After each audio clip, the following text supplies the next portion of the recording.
Maghatid lang ako sa mga anak ko. Pag uwi ko, si Ruhama naman. Ito yung everyday routine ng buhay ko.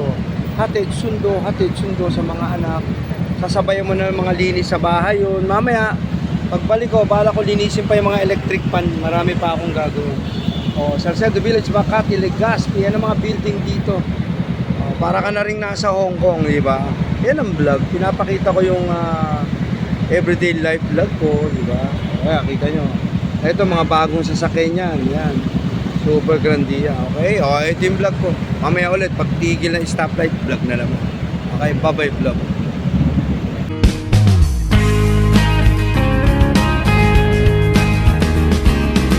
Yo, my man! Para vlog! Shout out! Ito yung sinasabi ko. Dapat pag inispalton, ginaganyan. Tignan nyo. Ito ang trabaho. Yan ang trabahong matino. Ayan kaya nga yung binalag ko kanina, iba ho yung ginawa doon sa amin nakita nyo? Dapat ganyan. Pag inispalto, pinipison para pantay. Diba? Tignan nyo. Diba? Ayan, ganyan dapat. Pag inispalto, nilalapat, hindi iniiwanan na katiwangwang. Tapos gulong ng mga motor, kotse ang magpapatag. Nakita nyo? Magkano ba yung ganyang makina? Hindi ba natin kayang bumili ng ganyan?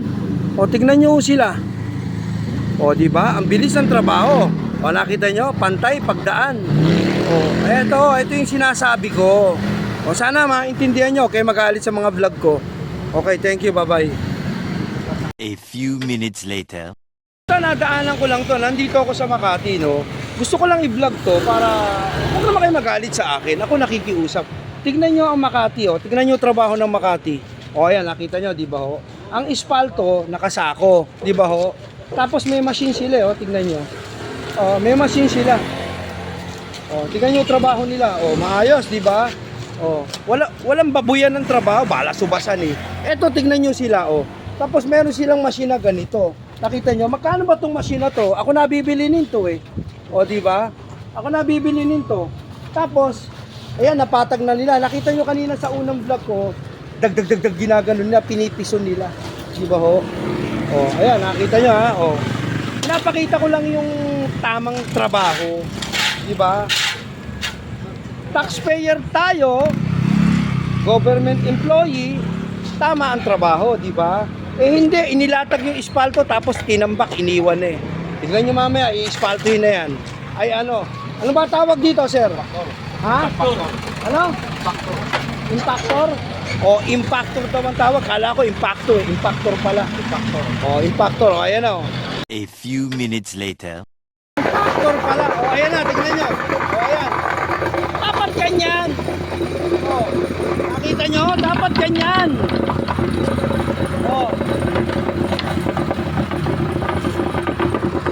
Bakit wala tayong ganyang makina? Nilatag ang ispalto, iniwan Di babako-bako ka. Pag dumaan ka, babako-bako. Tignan nyo. Pantay. Ang ayos.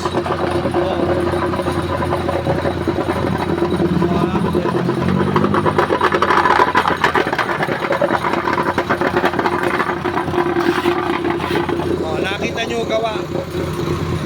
Ito pinapakita ko lang na trabaho tayo na maayos. Gamitin natin ang utak natin paano tayo makakapagserbisyo na maganda sa bayan. Diba? Kasi pera ng gobyerno ginagamit Diba? Nakita nyo. Diba? Sana ganyan. Diba? Ito yung vlog, Nixon Lebron. Thank you for watching. Sana maintindihan nyo. Bye-bye vlog. Wala ko itong vlog. Tinigilan ko para ipakita ko sa vlog ang tamang trabaho. Compactor pala tawag. Kala ko impactor. Compactor. Ayos, Thank you, bye-bye. Matuto kang mag-antay sa traffic. Huwag kang maiinip. Pabayaan mo lang siya. Ayan, dami. Diba? Matuto kang mag-antay sa traffic. Huwag kang maiinip. Hindi naman habang buhay kang i-standby dito diba? Hintayin mo lang yan. Matatapos din yan. Kami nga nag-aantay lahat. Dami namin, diba? Huwag kang maiinip sa traffic kasi mamaya tapos na ikaw naman diba? Ayan pa, may negro pa si Brad ito yung vlog natin. Pagmamahal sa bayan. Thank you, bye-bye.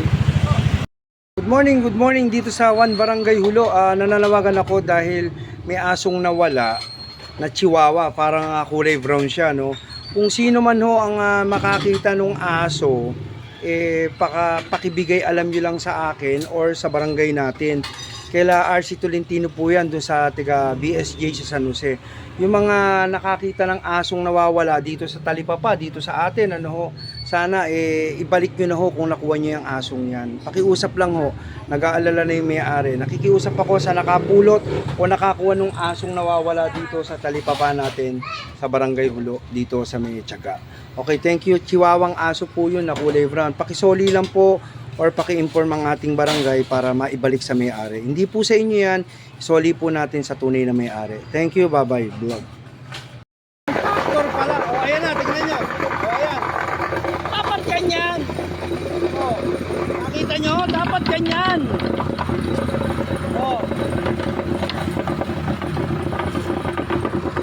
Bakit wala tayong ganyang makina?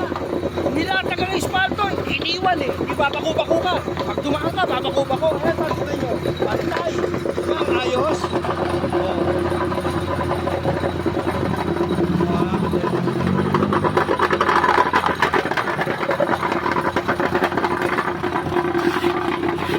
Nakita nyo gawa. Ito, pinapakita ko lang na trabaho tayo na maayos. Gamitin natin ang utak natin paano tayo makakapagserbisyo na maganda sa bayan. Diba? Kasi pera ng gobyerno ginagamit Diba? Nakita nyo. Diba? Sana ganyan.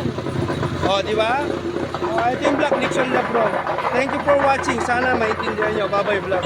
Wala ko itong vlog. Inigilan ko para ipakita ko sa vlog ang tamang trabaho. Compactor pala tawag. Kala ko impactor. Compactor. Ayos, no? Thank you, bye-bye. Nadaanan ko lang to. Nandito ako sa Makati, no? Gusto ko lang i-vlog to para huwag naman kayo magalit sa akin. Ako nakikiusap. Tignan nyo ang Makati, Tignan nyo yung trabaho ng Makati. Ayan, nakita nyo, di ba ho? Ang espalto, nakasako, di ba ho? Tapos may machine sila, tignan nyo. May machine sila. Tignan nyo yung trabaho nila. Maayos, di ba?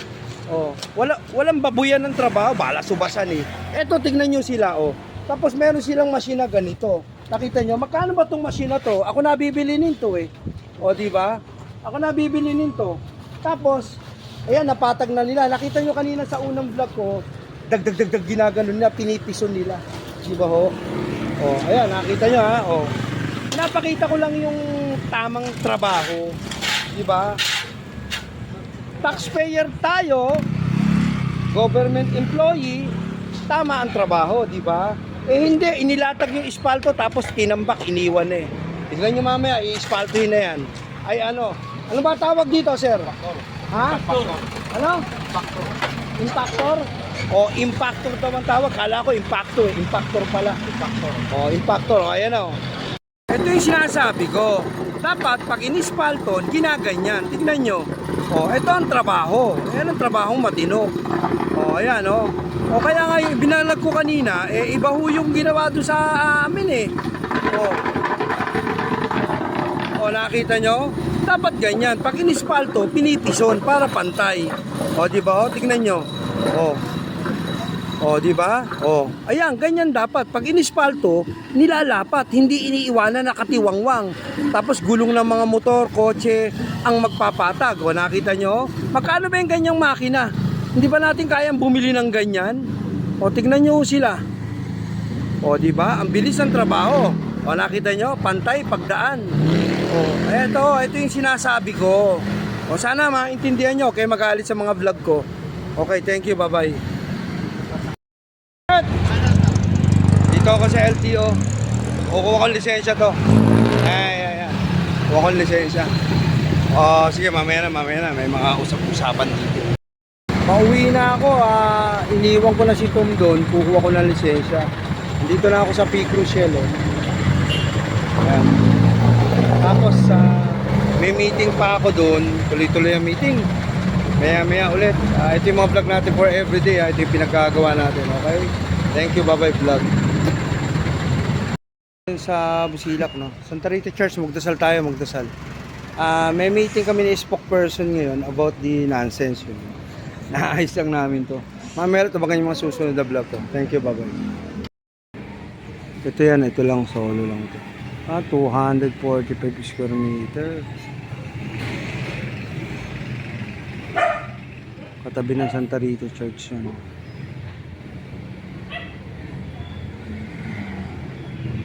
Parang kadrib na to. Ang kahaski.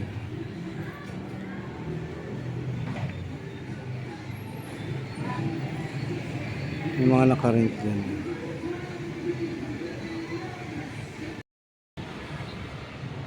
Dito ako sa Santa Rita Church ngayon kasi may meeting ako kay spokesperson. Konting ano lang short meeting. Para at least kahit paano na-update yung mga vlogs natin. Ito yung ginagawa natin. Tapos pag uwi ko, hahatid ko si Nokia, yung apo ko. Si Tom, dinala ko na sa sa LTO para kumuha sa student driver license. Okay, ito yung vlog ko. Bye-bye. Naghatid naman kami ni Tess ng apo. Dito kami sa may, ICAP. Ayan yung court dito. Saan na ba yung court? Wala, ayun. Saan yung court? Hindi ko makita. Ayun! Ayun na, hinatid namin. Anong oras ka mo sundo? Hatid kami. Ang dami kong ginagawa. Pero baliwala yan. Okay lang. Oh, thank you, bye-bye. Ano daw? 30.